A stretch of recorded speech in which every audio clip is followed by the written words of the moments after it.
สำหรับ EP นี้นะครับผมกลับมาที่ S9 อีกครั้งก็เพื่อสิ่งนี้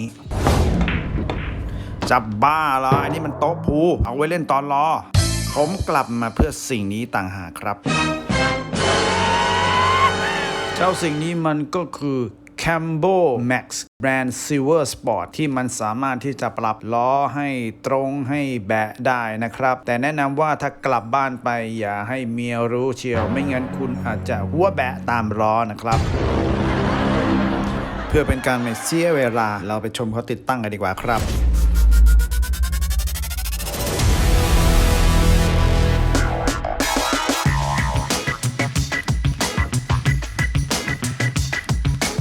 ที่สั่งการมาติดตั้งกันเยอะนะ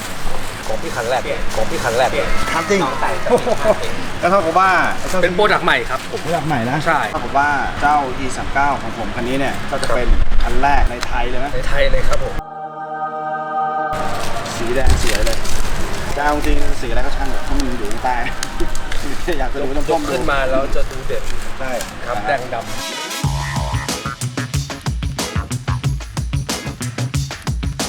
คือเอาของเก่าเนี่ยออกเลย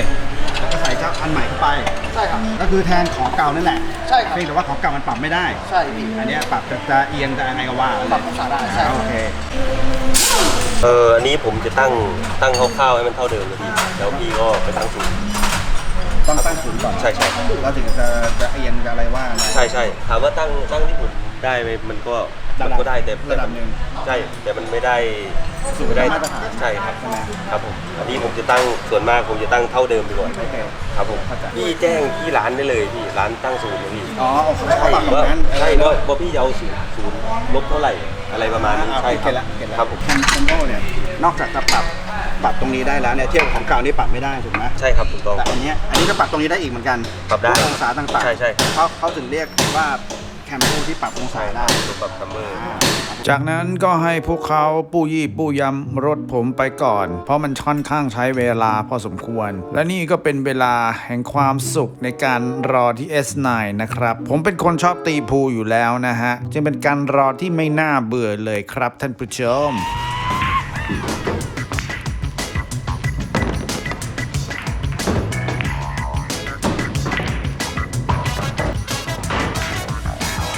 จากนั้นไปเดินชมของแต่งรถกันสักหน่อยระหว่างที่รถเรายังไม่เสร็จนะฮะว่าเขาเนี่ยมีไอเทมอัปเดตอะไรแจ๋วๆบ้างปะ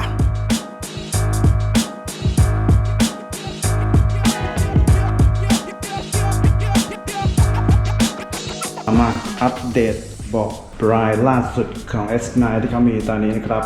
นี่บรายคิงตัวนี้นะฮะโอ้โหเขียวดำโคตรสวยเลยLow Max หลังแข็งสีแดง Low Max หลังแข็งสีดำถ้าเป็น Low Max Bright ตัวนี้จะเป็นแบบว่าปรับได้นะตัวนี้ข้างหลังเป็นคาร์บอน Low Max แบบปรับเอนได้เหมือนกันใช้ชีวิตยังสบายอยู่อันนี้ก็เช่นกันนะฮะถัดมาอีกตัวนี้สวยเลย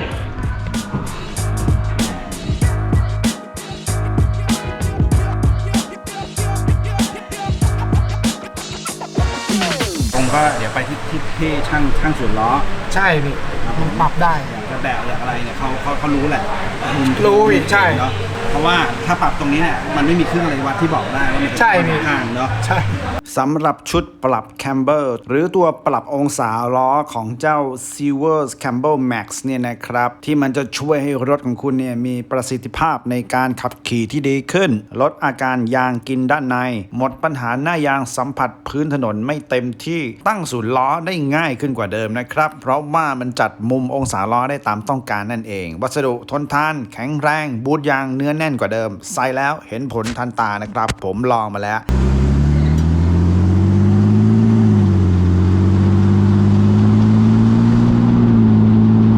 สงสัยกันใช่ไหมครับว่าราคามันเท่าไหร่สำหรับเจ้าตัวปรับ Cambo Silver Cambo Max นี่นะฮะมีสำหรับรถหลายรุ่นเลยทีเดียวนะครับส่วนสำหรับเจ้า E39 ของผมที่มาติดตั้งในวันนี้สนนราคาอยู่ที่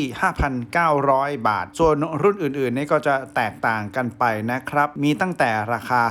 2,900 บาทจนถึง 5,900 บาทเท่านั้นเองนะครับ และเขาก็ยังรับประกัน 6 เดือน มีอะไหล่เซอร์วิสโดยไม่จำเป็นต้องเปลี่ยนทั้งชุดด้วยนะครับ สนใจอย่างไรก็ลองติดต่อสอบถามไปที่ S9 ได้ทุกสาขาเลยนะครับ ถ้าจะให้ดีนะเวลาโทรถามเขาดูภรรยาข้างๆคุณให้ดีก่อนนะครับ แล้วค่อยโทร ไม่งั้นอาจจะหัวแบะได้นะครับ